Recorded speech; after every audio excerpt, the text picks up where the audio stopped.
l'individu qui a ses cuisses là, il ne faut pas regarder ses cuisses, mais l'individu qui a ses cuisses et ces cuisses là, elles vont apporter plus de poids le jour du jugement en choses qui vont, comment dire, bénéficier à cette personne qu'à n'importe qui d'entre vous. C'est-à-dire que le poids en bonnes actions de ces cuisses-là, voulant dire de Ibn Masoud, ce poids va être plus élevé que le poids de toutes vos bonnes actions à vous. Voilà. Elles vaudront, on dirait actuellement, elles vaudront de l'or, quelque chose comme ça, ce qu'on pourrait dire actuellement. Concernant son physique encore, on va dire qu'à la fin de sa vie, il a développé des creux sous ses yeux parce que Ibn Masoud était quelqu'un qui pleurait à chaque fois qu'il récitait le Coran. Donc il va avoir une sorte d'incurvation en dessous des yeux, et cette incurvation restera, et ça sera l'incurvation due à ses pleurs quand il récitait le Coran. Voilà. Alors Ibn Masoud, qu'est-ce qu'il faisait à l'époque? Eh ben, il avait un travail qui était de basse catégorie, quoi. Il était berger, et il était berger de l'un des pires ennemis de l'islam, Uqba ibn Mu'ayt. Le prophète dira de lui que c'était le pire parmi les pires. Voilà. Alors sa rencontre avec le prophète, je vous rappelle brièvement l'histoire. Le prophète marche avec Abu Bakr donc il marche avec Abu Bakr seulement, pardon. Et ils sont fatigués, ils ont besoin de boire, et ils vont croiser Ibn Masoud qui garde ses chèvres. Et donc le prophète va lui demander, est-ce que tu peux nous donner un peu du lait des chèvres? Et Ibn Masoud va dire, non, je ne peux pas parce que les chèvres ne m'appartiennent pas, donc le lait qu'elles font ne m'appartient pas. Donc là déjà on voit les qualités d'honnêteté de Ibn Masoud, même avant la conversion à l'islam. Et le prophète dit, d'accord, est-ce que tu as parmi tes chèvres une chèvre qui n'a jamais été en contact avec un mâle et qui n'a jamais donné mis bas? Est-ce que tu as cela parmi tes chèvres? Et Massoud dit oui, oui, il lui montre la chèvre. Donc à ce moment-là, le prophète va toucher les mamelles de la chèvre et il va faire une prière et le lait va jaillir. Et le prophète va boire, Abu Bakr va boire et Ibn Masoud va boire. Et Ibn Masoud dira après au prophète, apprends-moi à faire la même chose. Genre, il va lui dire, moi je peux gagner de l'argent avec ça, si tu m'apprends à ce qu'une chèvre, comment on fait faire du lait à une chèvre qui n'a jamais eu de chevreau auparavant. Donc apprends-moi, parce que moi je veux gagner de l'argent avec ça, et j'en serai bénéficiaire. Et le prophète va lui dire, oh toi mon garçon, tu es quelqu'un d'éduqué, ce qui sous-entend tu es quelqu'un qui veut apprendre. Et on le sait, Ibn Masoud va devenir un des plus grands des savants de l'islam. Donc là encore, je me répète, mais là encore, le prophète il sait très bien à qui il a affaire. Et le prophète sait très bien à quoi cet individu va être destiné. Ibn Masoud, il veut savoir. Même s'il veut savoir quelque chose pour que ça lui rapporte de l'argent, mais déjà, c'est quelqu'un qui veut savoir. Et à cette époque, quelqu'un qui voulait apprendre, ça se comptait sur les doigts d'une main, quoi.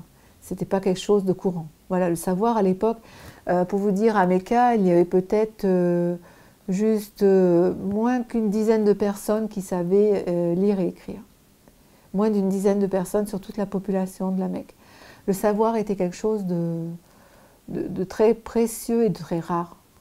Et de très rare, parce que la priorité n'était pas au savoir. Voilà. Donc cette rencontre, bien sûr, va mener le jeune Ibn Masoud à accepter l'islam. Il sera un des plus jeunes convertis, un jeune adolescent. Alors, je n'ai pas d'âge précis à vous donner, mais on peut bien le situer entre quinzaine d'années. Voilà. Donc, il sera en principe, d'après ce que j'ai lu, le 6e à se convertir. Donc, Ibn Masoud, il va être le témoin des persécutions et il va être notamment témoin de l'incident qui va avoir lieu entre son maître, donc Uqba ibn Mu'ayt, et le prophète, à savoir que Abu Jahl et Uqba ibn Mu'ayt vont assister à la prière du prophète et Abu Jahl va un peu haranguer Mu'ayt en disant Il n'y a personne qui va l'arrêter, celui-là, de prier comme ça, genre fais quelque chose pour l'arrêter. Voilà quoi, on connaît Abu Jahl où il est allé dans sa haine de l'islam. Donc ce qu'a fait Uqba, pardon, c'est qu'il est allé chercher avec d'autres la carcasse d'un chameau. Je vous laisse imaginer le poids. Et avec les viscères, etc., dans un endroit de la Mecque où il mettait les carcasses. Et il est allé la poser, il est revenu la poser sur la tête, le corps du prophète qui était en position de prostration. Donc, imaginez un peu cette scène. Le prophète a dû attendre l'aide de sa fille. Personne, en fait, pouvait intervenir. Et le prophète a attendu l'aide de sa fille Fatima pour se débarrasser de cette carcasse. Ibn Mas'ud va être témoin de ça et on pense que ça a été quelque chose qui l'a influencé dans son désir de faire plus pour faire connaître l'islam à cette époque-là, tout au moins, au tout début de l'islam. Alors ça va le pousser donc à faire quelque chose que personne d'autre, à part le prophète, n'avait encore fait, c'est lire le Coran en public devant la Kaaba. Donc les Sahaba voulaient s'étaient réunis, ils avaient dit mais en fait les Quraysh ont entendu le Coran avec Mohammed mais ils ne l'ont jamais entendu de la part d'une autre personne et donc ils essayaient de choisir quelqu'un qui était protégé par son clan parce qu'ils se doutaient bien que ça allait mal tourner, donc il fallait choisir quelqu'un comme Uthman et autres qui étaient capables d'être protégés par le clan.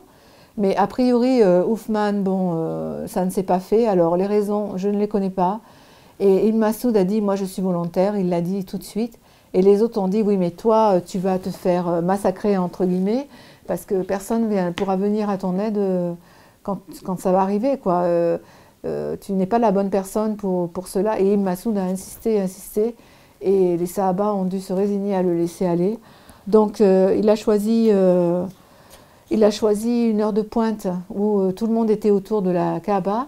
Ça, c'était plutôt vers le matin, puisque quand le soleil était au zénith, impossible de rester en place devant la Kaaba, quoi. C'était très difficile. La chaleur était telle que les gens faisaient une sieste à ce moment-là. Donc, au moment où il y a le plus de monde, c'est le matin, juste après le lever du soleil. Et donc, il va devant la Kaaba et il commence à lire Surat Ar-Rahman. Alors au début, les Quraysh, ils se demandent ce qu'il est en train de lire. Et bon, plus il avançait dans la lecture, plus les Quraysh comprenaient que ça venait de ce que Mohammed lui-même, notre prophète, lisait.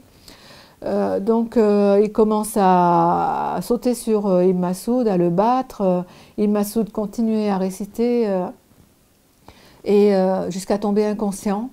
Et il est ressorti après plusieurs minutes de son inconscience et il est rentré couvert avec, on dit même des os de cassé, vraiment très très mal en point. Et les autres Sahaba lui ont dit regarde, on t'avait bien prévenu, tu vois ce qui t'est arrivé, on te l'avait dit, pourquoi tu as insisté? Et Mas'ud de dire ah mais moi demain j'y retourne. Son iman était tel que moi demain j'y retourne, sa foi était telle. Je m'en fous de ce qu'ils ont fait de moi, ce n'est qu'un corps et moi ce qui compte c'est ma foi et ma foi elle est forte et je veux y retourner demain. Et les Sahaba de dire non, t'en as assez fait, rétablis-toi, d'abord c'est la priorité, t'en as assez fait. Voilà.